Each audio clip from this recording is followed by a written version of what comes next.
हाय दोस्तों, मैं बहुत ही कम समय में लैप और वेव बाइंडिंग को आपको समझाने जा रहा हूँ। ऊपर आपको देख रहे हैं लैप बाइंडिंग, नीचे है आपका वेव बाइंडिंग।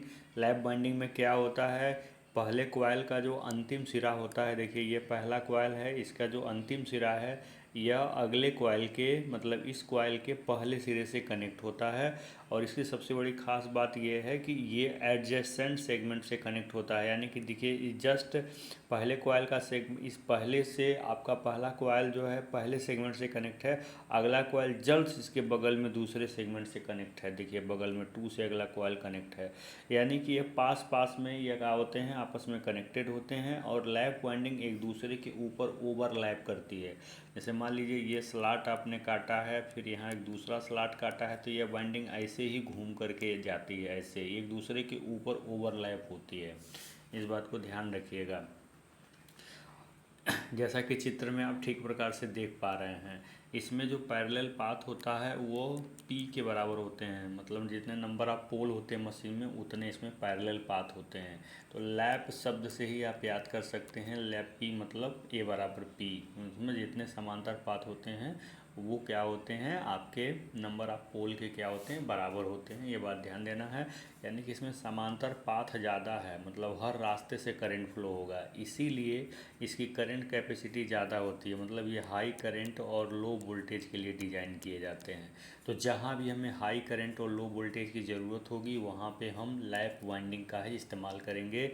इसको याद करने का ट्रिक यही है। जैसे मान लीजिए अगर हम पैरेलल में बहुत सारे सेल को बहुत सारे सेल को पैरेलल में कनेक्ट कर दें तो हर सेल से करंट जो है आपको लोड को मिलेगी, हर सेल से करंट लोड को मिलेगी। इसलिए लोड में करंट क्या हो जाएगा, बढ़ जाएगा। तो सीधा समझिए, जब कॉइल ज़्यादातर पैरेलल में कनेक्ट हैं तो सब कॉइल से करंट जनरेट होगी, तो सारे करंट एग्जैक्टली क्या हो जाते हैं, बढ़ जाते हैं पैरेलल में। इसीलिए लैप वाइंडिंग का हाई करंट और लो वोल्टेज है, क्योंकि कांस्टेंट पावर डिवाइस होता है मशीन। पावर को मेंटेन करने के लिए, बनाए रखने के लिए अगर करंट की वैल्यू बढ़ेगी तो वोल्टेज कम को कम होना पड़ेगा, तभी दोनों का मल्टीपल इक्वल रहेगा। इसीलिए ठीक है। तो ये तो था बेटा लैप वाइंडिंग। अब देखिए वेव वाइंडिंग।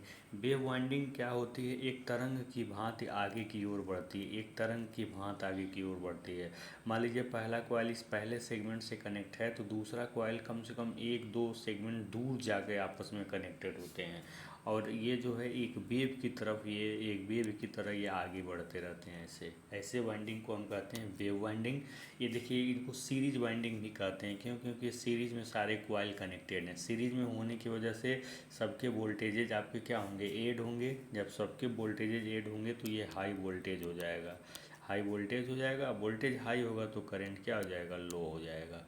करंट क्या हो जाएगा, लो हो जाएगा। दोनों में सबसे खास बात यह है कि इसमें नंबर ऑफ कंडक्टर ज़्यादा लगते हैं, इसका कास्ट भी ज़्यादा होता है, इसकी इफिशियंसी कम होती है कंपेरेटिवली इसके। जबकि वेव वाइंडिंग में आपके कम कंडक्टर भी लगते हैं, इफिशियंसी भी हाई होती है। तो इस बात का विशेष ध्यान दिया जा सकता है लैप और वेव वाइंडिंग में क्या डिफरेंस है, क्या समानताएँ हैं, कहाँ इनका इस्तेमाल किया जाता है, बहुत ज़रूरी है। और मैंने यहाँ पे फिगर के माध्यम से समझा दिया है। धन्यवाद।